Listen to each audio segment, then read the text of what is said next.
Joining us on The Informer is the CEO of Security in Depth. His name is Michael Connory. Michael, welcome once again.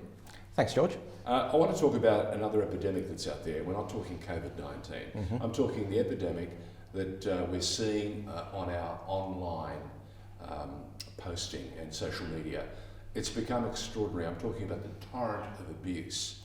It's horrible. How do we get on top of this? We don't. It's not going to be a quick fix. There are so many issues that are currently occurring that create the amount of abuse we have at the moment. The Black Lives Matter, COVID, people being isolated, people losing jobs. There are so many...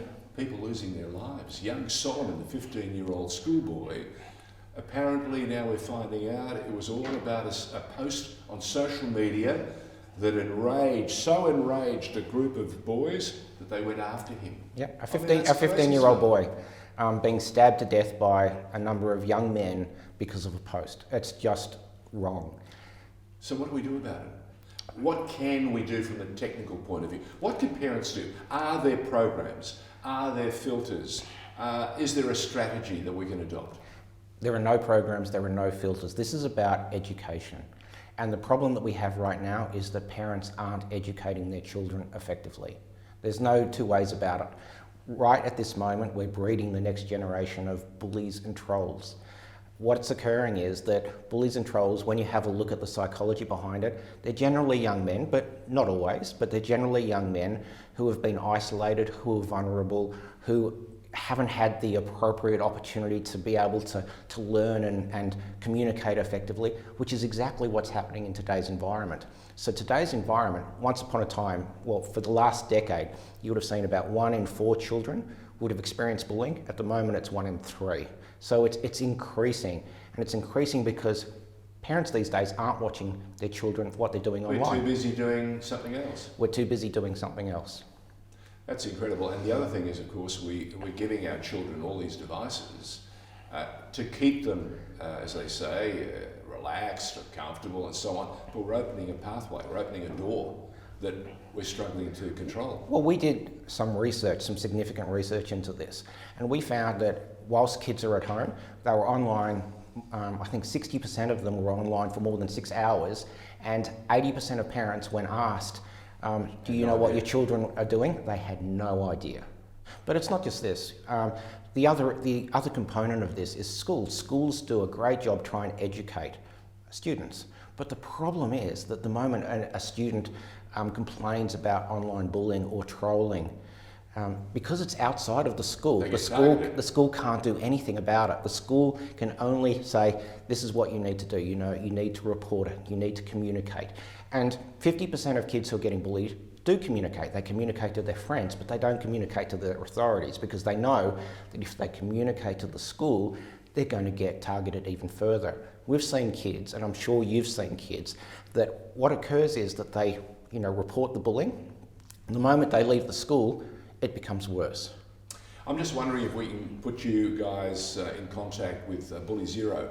I'm an ambassador for Bully Zero, and I know that we do an enormous amount of work with schools, and we have created programs to try and broach some of the subjects you talked about.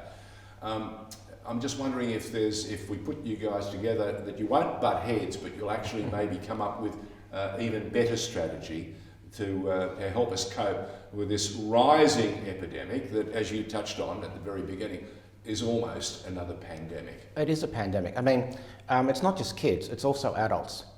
George, have you ever been bullied? Well, people have tried. People have tried? And I can remember as a young kid, I certainly was bullied, and I was bullied because I was quite obviously an ethnic child. Yeah. And during my primary school days, there was an awful lot of it. Not so much in high school, because certainly I was bigger than the other guys. That helps. That growth spurt, it helped. But as an adult, you're a public figure. Yep. What about online bullying? There have been people who've tried, and at the end of the day, it's an understanding. When you post, you've got to be able to understand what comes back.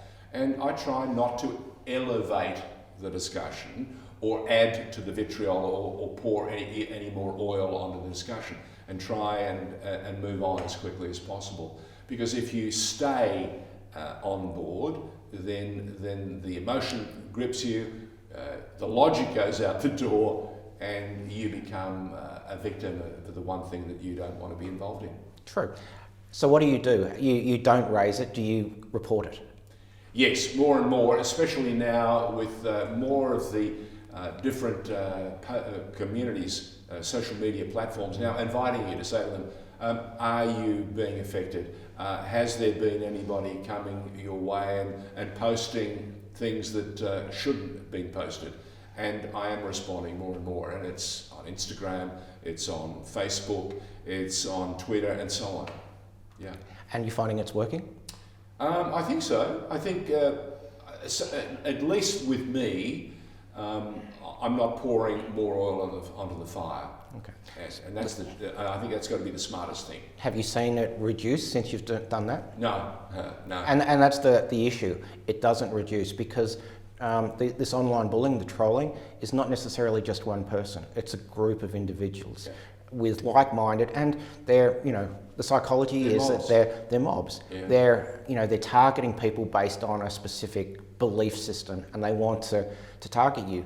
I've seen right now some Indigenous Australians who are being targeted because they're talking against deaths in custody. They're suggesting that Black Lives Matter. They're suggesting Black Lives Matter. The number of deaths isn't as high as reported. Yeah. Look, you're always going to get, especially in really topical, controversial subjects, all manner of noise, and you're going to get different bits of information.